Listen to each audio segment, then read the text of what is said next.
Hi, I'm Susan Taylor, and welcome. I'm glad you're here. A little bit about myself before we get started. Many have asked why I got into meditation and how all of this came to be.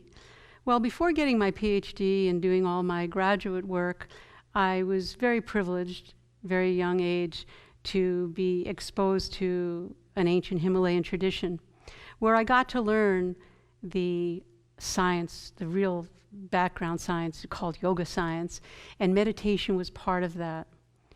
So I'm here today because I'd like to share with you what the great masters have brought down through a lineage and have taught me so that we can live a life that's more balanced and more joyful rather than feeling that chaos.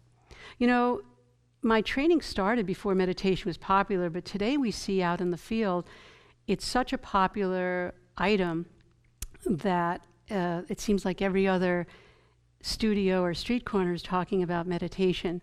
There's some legitimate and some not so legitimate, but the point is that meditation is something that's mainstream now.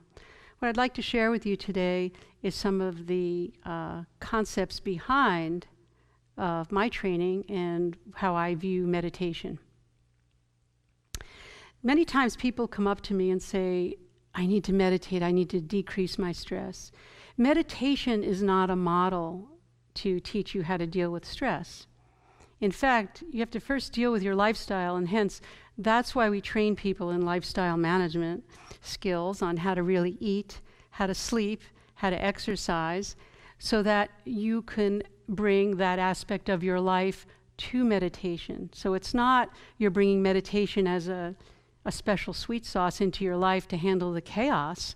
You're actually doing the opposite. You're bringing your lifestyle into meditation.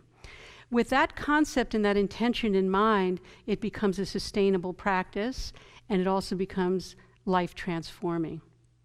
So what is meditation? I like to define it as working with the energy fields of the mind. It's the training. You want to train your mind, and meditation does that. Those energy fields, it's the energy field from the top of your head to the base of your spine, and from the base of your spine to the top of your head. Learning how to collect, contain, and circulate that energy, you become masterful of your own mind field, and you can do really what you want to do in life without being disturbed. So anything that happens on the outside of you is not going to happen and affect that inner place of calm and serenity. So we talk about the word awareness. I use the word focused awareness. Take your awareness and focus it. But what's awareness? Well, think of awareness as a light, like a globe of light. And that awareness is always with you, unchanging.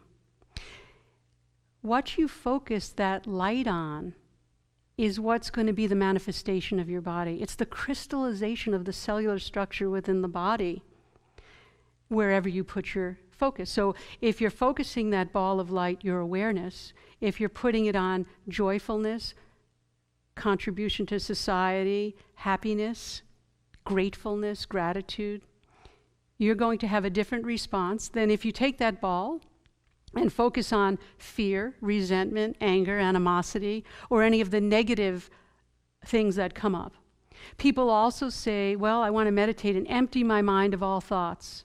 No, the mind is a thought field. Those thoughts come from the deep feelings. It's endless. Believe me, it's endless. You're not going to get away with getting rid of all the thoughts and all the feelings. They exist.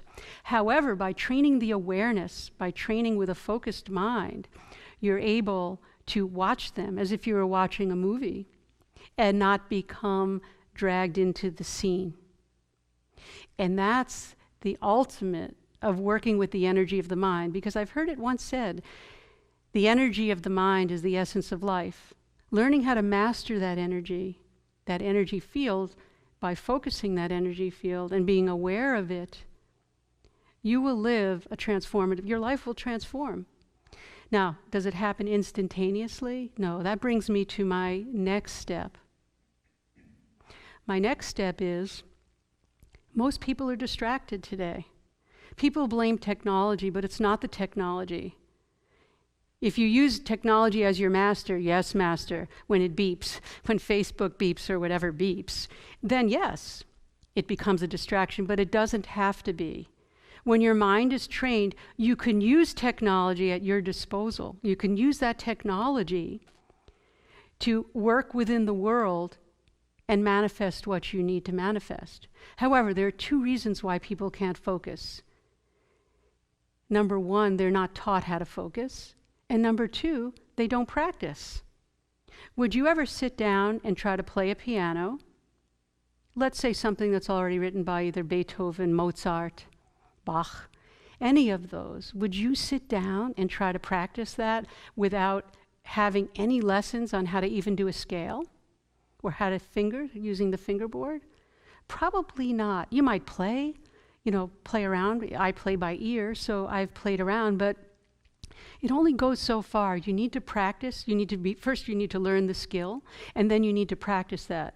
And would you want to go out and play in a symphony without practicing? And is the practice a 5-minute practice one day a week? Or is it every day, continual for years? Well, look at meditation the same way. Meditation needs to be learned. We learn that focus, and then we practice. As we practice, we begin to unfold. Our mind begins to unfold more and more. So it's practice, practice, practice. But the last point I'd like to make, the practice must be simple, systematic, with the correct intention. You see, to just sit down and say, and I have many students that come by and say, I'm just going to sit and meditate. Well, what does that mean? Or go relax, or go focus.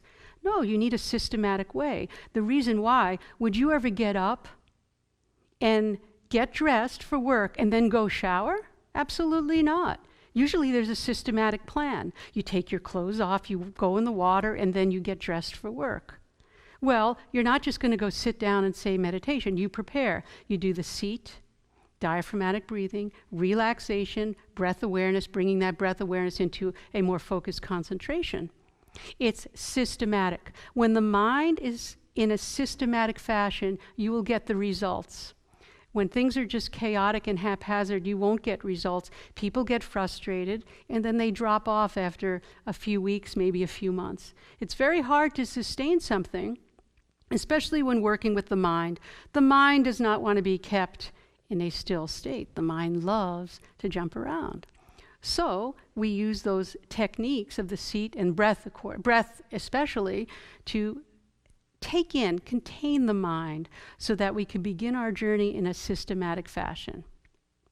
Once we set our intention to really what we want, and the intention is training the mind, because the essence of the mind is the energy field. And that energy of the mind is the essence of your life. By setting that intention and understanding that and having that knowledge of why we're doing something, then we become enthusiastic and we want to practice. It's that simple. So join me and learn how to meditate. Come and meditate with me. Thank you.